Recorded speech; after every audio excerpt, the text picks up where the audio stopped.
மசூதிக்குள் வந்து பெண்கள்லாம் இருந்தாங்க. தாக்குதல் நடந்தது மிட்நைட் 1 மணிக்கு. மசூதியில் பெண்கள், குழந்தைகள் இருந்தாங்க.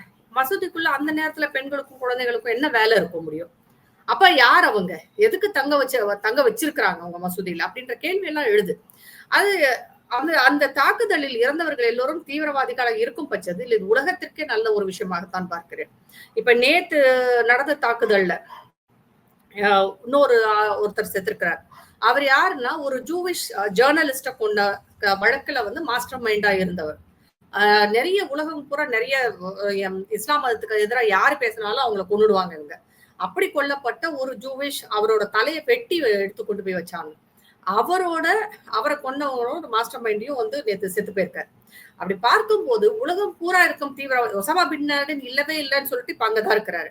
இந்த மசூத் வந்து இல்லவே இல்லைன்னாங்க இப்ப பாகிஸ்தான்ல தான் இருக்காரு. அப்ப மொத்த தீவிரவாத கும்பலும் பாகிஸ்தான்ல தான் இருக்கு.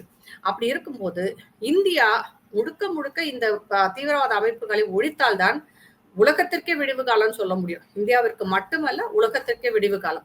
நம்ம உலகத்திற்கே விடிவு காலம்னு சொல்லும் போது பாகிஸ்தானுக்கும் அது விடிவு காலமா தான் இருக்கும். ஏன்னா அவங்களும் தீவிரவாதத்தை விட்டு வெளியில வரணும். ஒரு நாடாக பார்த்தால் அவங்களுக்கும் ஒண்ணும் அது நல்ல விஷயம் கிடையாது. அது ஒரு எக்கானமில, ஒரு பொருளாதாரத்துல ஒரு பெரிய அளவு வந்து இந்த தீவிரவாதத்திற்கே பணத்தை கொடுக்குற மாதிரி இருக்கும். அது அவங்க பொருளாதாரத்துல வந்து ரொம்ப மோசமான பாதிப்பை தானே ஏற்படுத்தும். அந்த நாடு எங்க இருந்து வளர்றது? இன்னைக்கு உலகத்துல வந்து பெரிய பிச்சைக்கார நாடுன்னா அது பாகிஸ்தான் தான்.